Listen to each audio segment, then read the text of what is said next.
20s, and 20s they were multiplied by 100, 200, 300, 400. They were using like Roman symbols. Roman symbols. Teotihuacán was all colorful back then, 2,000 years ago. This is the idea. When we mention temples, yeah, is the little ones you're watching, even if I consider a temples by the shape, by layers, and there were houses on the top, little houses on top, and the statues on the inside. And the statues, they were the and this is the main stage, the main altar for dancing, for praying. Ah shit, we're on the base of the idol worship. It's open, so I think it's okay.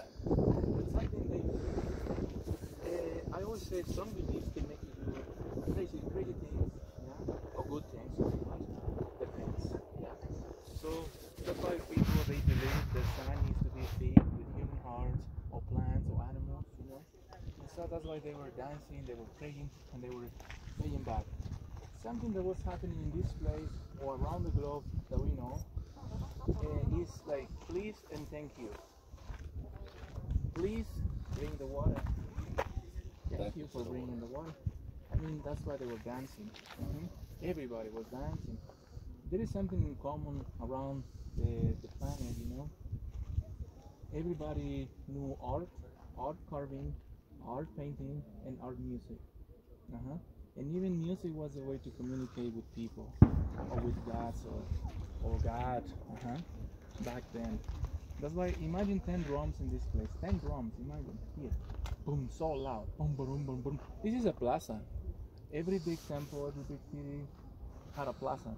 I mean, has a plaza. And the plaza is obviously for people. Imagine if we bring those guys that were outside.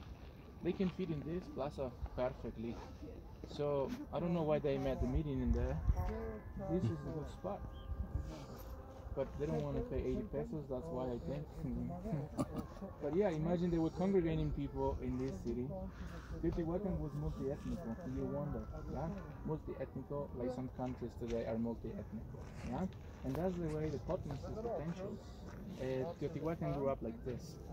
They were even taking resources, conquering villages around that we know, like many civilizations of the planet, yeah? And making fake taxes. This is the Stone Age. They don't run currency, but the villages that were paying taxes, no with money, on products they grow, on labor. Yeah, a lot of people ask me, Alejandro, who built the pyramids? People and slaves, because also they have slavery, you know. That's why right here in that temple, 1982. Archaeologists, they found 260 bodies buried on the ground. I'll just take a picture of this one. Okay. And DNA, which is carbon dating, we know where those guys came from. They were from the north of Mexico by their diet. So they were captured in there, they were brought in here, they were tortured and killed. Tortured because we found broken arms, broken skulls, broken ribs, yeah, and femurs especially. So they were tortured, punished, and then buried underground in that temple. This is something we know by the archaeologists, two of them. One of them, my professor, Ruben Cabrera. He suffers Parkinson. He's still working. He wants to keep going, but you know, takes time to talk because of the Parkinson. He's a good man, you know. But he works with the Japanese. The Japanese is in good shape. He's still doing expositions, you know, conference about the temple of the snake, Quetzalcoatl. And a few months ago, I was in the corner talking to the people, and the two guys, they were in the corner, and I was happy to see them again. And I said to the group, you know what, you're very lucky today. And they said, why? I said, you want to see history alive. And they wondered, like, what do you mean alive? Yeah, the guys that excavated that temple, they are in the corner. Oh, serious? Yeah, seriously. Any question? No, they didn't ask anything. So I had to ask them, you know. But I didn't ask the Mexican. I asked the Japanese. The Japanese is in good shape. He's very kind. So I asked the Japanese about it. I say, sir, can you, señor, and they say, yeah. we can share something. And he said, we excavate this temple in 1982. It's been a while, he said. And we found the bodies, 260. And that's calendar number, agriculture. And that's all he says. And the people, they were wondering, okay, wait a minute, how is a calendar? How is agriculture? How does that work? Yeah. Well, I only choose 260 days. They only choose 260 days because they knew when to plant, when to harvest, or when it's going to rain, yeah, or when it's going to be dry. So they took winter away. You take winter away, you only got 3 seasons, which is spring, summer, and autumn. From planting, from the rain, and harvesting. That's understandable. Yeah, this is something we know. Everybody knew. You know, Chinese, they switched lunar calendar 2 weeks ago. It's a tiger now. You see, India still worshiping the moon and the sun and the divinities. In Iraq, they still using and then worshiping the snakes and many philosophy from Dimas and And in Greek and Turkey and Romania and Jordania and Babylonia, oh my God, or ancestors, everybody's ancestors before they were connecting with everything around. Let me ask you something. Do you know? Do you think ancient civilizations of the planet before Christ they knew vibration, energy, or frequency, or something like that? What do you think? What do you think? Any idea? I don't think they would know it. I think they would experience it. It's like, yeah, you build your picture of what the world is through experience. So what do you think? Like they felt it, but they didn't necessarily know what it was. Experience of life, Talking about corn now. The corn, we're still growing it, and let me show you what we do or how we do it in this region. And probably in so many places. You plant the corn, and then you harvest it. But when you harvest it, you don't eat it all, or you don't sell it all.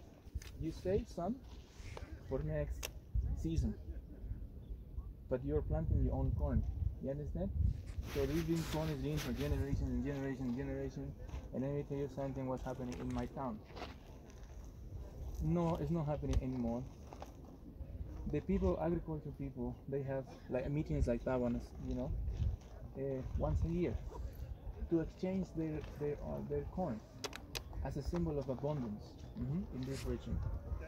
And they were planting their corn, and they were using their corn too, so different to know the taste, the flavor, the nutrients, the water, the aquifers, and everything.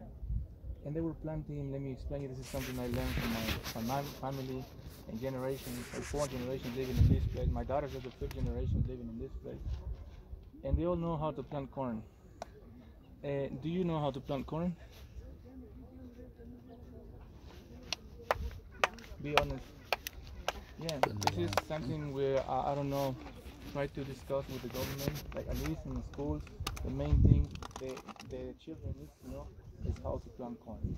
I think everybody in the planet needs to know how to plant corn, or wheat, or rice. The main why? Because if the third world starts again, then everything is going to collapse. And what we're going to do? We can be living in the forest, but we don't know how to plant corn. That's going to be a trouble.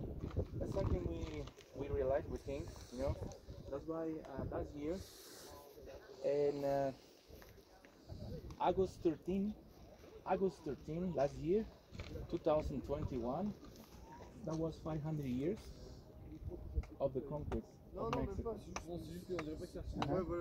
500 years. August 13. Guess what? The channel 11 and 24 of Open TV in Mexico, they were in the front of the Sun Temple. And there were ethnic groups from the continent, new continent, America. People from Ecuador, from Colombia, Inuits, like Apache, Lakota, Cherokee, we were sharing, we were talking, we were doing a lot of things, philosophy, one more time, not theology. In the Sun Temple, and they have big message for humanity, but also for the continent. They were saying, okay, it's been already 500 years. I'm going to stop right here. We'll come back later.